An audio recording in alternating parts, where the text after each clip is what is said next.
Back to news. BJP నేత ఈటెల రాజేందర్ మాట్లాడుతున్నారు. Live ద్వారా చూద్దాం. విజ్ఞప్తి చేస్తున్నా, కేంద్ర ప్రభుత్వం ఒకటే పనిచేస్తుంది. ఇక్కడున్న రాష్ట్ర ప్రభుత్వం ధరలు నిర్ణయించి వాళ్ళకు ఇది ఉందని చెప్పి పంపితే అంత పేమెంట్ ఇతర రాష్ట్రాల్లో వస్తున్నప్పుడు మన రాష్ట్రంలో ఎందుకు చేస్తలేవు, మన రాష్ట్రంలో రైతుల ఉసురు ఎందుకు పోసుకుంటున్నావు అని చెప్పి అడుగుతా ఉన్నా.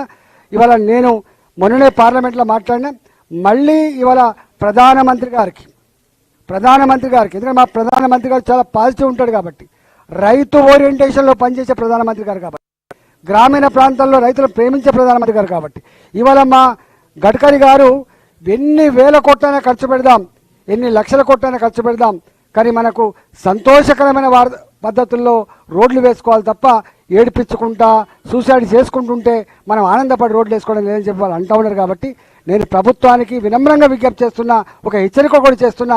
ఇప్పటికైనా జరిగిన నష్టం జరిగిపోయింది.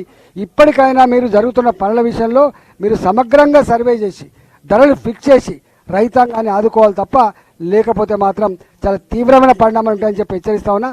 అవసరమైతే మేమే రైతుల పక్షాన, ఎక్కడైతే రోడ్ల నిర్మాణం జరుగుతూ ఉందో మేమే రైతాంగం పక్షాన పాదయాత్రలు చేసి రైతులకు అండగా ఉండి మీ మెడలు వంచి ఈ ధరలు సవరించే ప్రయత్నం చేస్తాం. కేంద్ర ప్రభుత్వంలో మేము ఉన్నాం కాబట్టి డెఫినెట్గా మేము రైతాంగాన్ని ఆదుకునే ప్రయత్నం చేస్తామని చెప్పి మనం చేస్తూ ఉన్నాం. ఇవాళ మా రైతులు కూడా వచ్చిన వాళ్ళంతా కూడా రైతుల ఉసురు పోసుకోవద్దు, ఎద్దేడిసిన వ్యవసాయం బాగుపడదు, రైతు ఇచ్చిన రాజ్యం బాగుపడదు. రేవంత్ రెడ్డి నీకు ఓట్లేసి గెలిపించిండు, నువ్వు మర్చిపోకు. ఇవాళ రైతులను వేధిస్తూ ఉంటే, రైతులు చనిపోతూ ఉంటే, రైతులు ఇలా కంటి మీద కొనుక్కు లేకుండా టెన్షన్ పడతా ఉంటే నువ్వు చూస్తూ మురిసిపోతే మంచిది కాదు సుమా.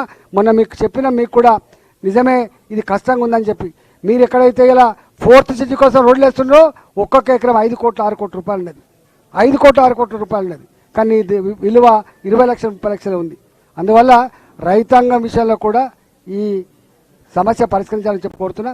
మరొకసారి విజ్ఞప్తి చేస్తున్నా, ఇవాళ ఇంతకుముందు చెప్పినట్టుగా ఉద్యోగుల సమస్యల మీదనే కాకుండా రేపు రైతాంగ సమస్యల మీద కానీ, ప్రజలకు ఇచ్చిన వాగ్దానాలను అమలు చేయకుండా ఇబ్బంది పెడుతున్నటువంటి వాటి మీద రేపు ప్రభుత్వం మీద తప్పకుండా పోరుబాట సల్పే బాధ్యత ఇవాళ భారతీయ జనతా పార్టీ తీసుకుందని చెప్పి మనం చేస్తూ, పోరాడే పార్టీకి, మీ పక్షాన నిలిచే పార్టీకి ఇవాళ భారతీయ జనతా పార్టీకి గెలిపించాలని చెప్పి నేను వినమ్రంగా విజ్ఞప్తి చేస్తాను.